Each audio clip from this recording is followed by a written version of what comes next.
Vamos falar de uma coisa bizarra. Imagina só uma doença aterrorizante, lá na Inglaterra da dinastia Tudor. Ela surgia assim do nada, matava em questão de horas e depois desaparecia, sem deixar nenhum vestígio. Essa é a história de um dos maiores mistérios médicos de todos os tempos. Para a gente ter uma ideia do pavor, essa frase de um cardeal da época diz tudo. A questão não era se a pessoa ia morrer, mas o quão rápido isso ia acontecer. Era uma sentença de morte quase que imediata. Então, para começar nossa investigação, a gente precisa entender a cena do crime. O que temos aqui é um assassino súbito, brutalmente eficiente e que deixou todo mundo da época completamente sem entender nada. Pensa bem na velocidade disso. A pessoa podia estar ótima de manhã e morta antes do almoço. Esse ritmo alucinante causou um pânico generalizado por toda a Inglaterra. Chegava-se pior que a peste bubônica, porque o ataque era quase instantâneo, não dava nem tempo de reagir. E essa doença misteriosa que ficou conhecida como sudor anglicus, ou o suor inglês, assombrou a dinastia mais famosa da Inglaterra por mais de 70 anos. Ela moldou a vida e, principalmente, a morte na corte. E o mais curioso é que a doença não era constante. Ela não ficava por aí o tempo todo. Ela vinha em 5 ondas bem distintas, sabe? Aparecia no verão, causava um estrago danado e sumia no outono. E cada vez que voltava, era o mesmo terror.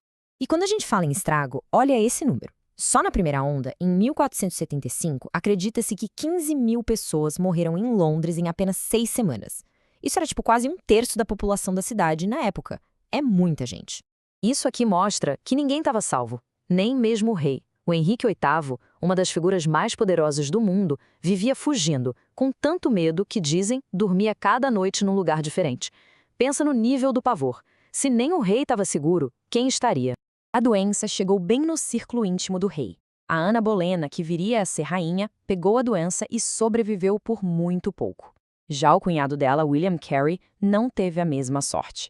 E o cardeal Wolsey, um dos homens mais poderosos do país, sobreviveu a vários ataques. Uma sorte que beira o inacreditável. Agora, vamos dar uma olhada mais de perto, como se fosse um arquivo de caso mesmo, para entender os sintomas que tornavam essa doença tão única e, claro, tão assustadora. Essa progressão toda foi documentada por um médico da época, o John Caius.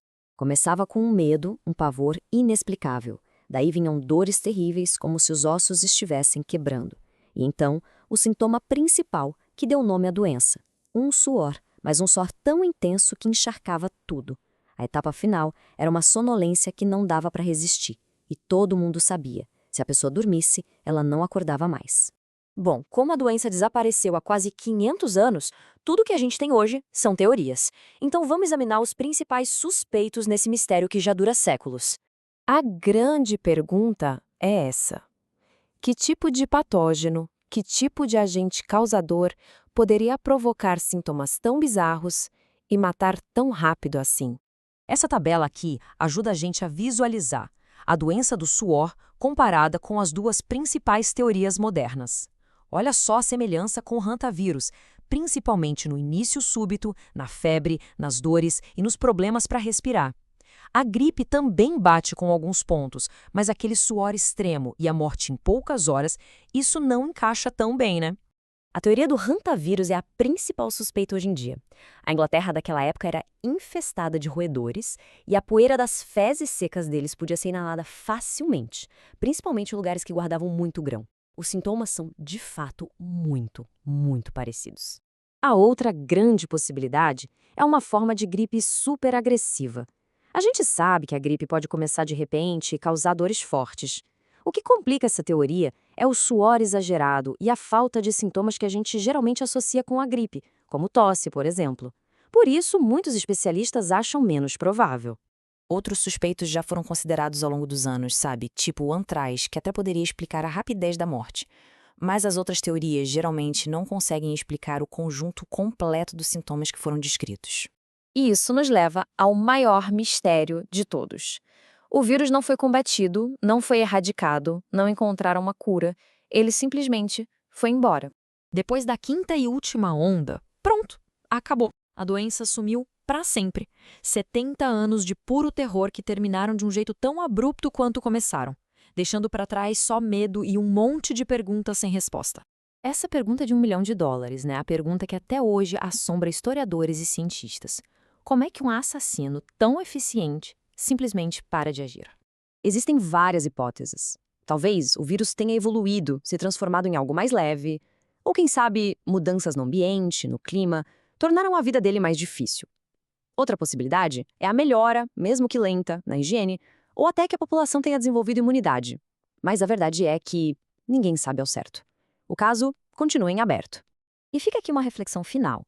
Se a doença do suor era mesmo um antavírus ou uma gripe mutante, que são patógenos que ainda existem hoje, será que uma combinação parecida de fatores poderia trazê-la de volta? A história, nesse caso, serve como um grande alerta de como novas doenças podem surgir e desaparecer de repente.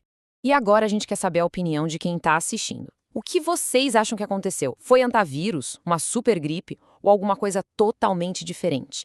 Deixem as teorias de vocês aí nos comentários. E já que o assunto é mistério, qual outro enigma da história vocês acham que merece uma análise detalhada como essa? Mandem as sugestões pra gente.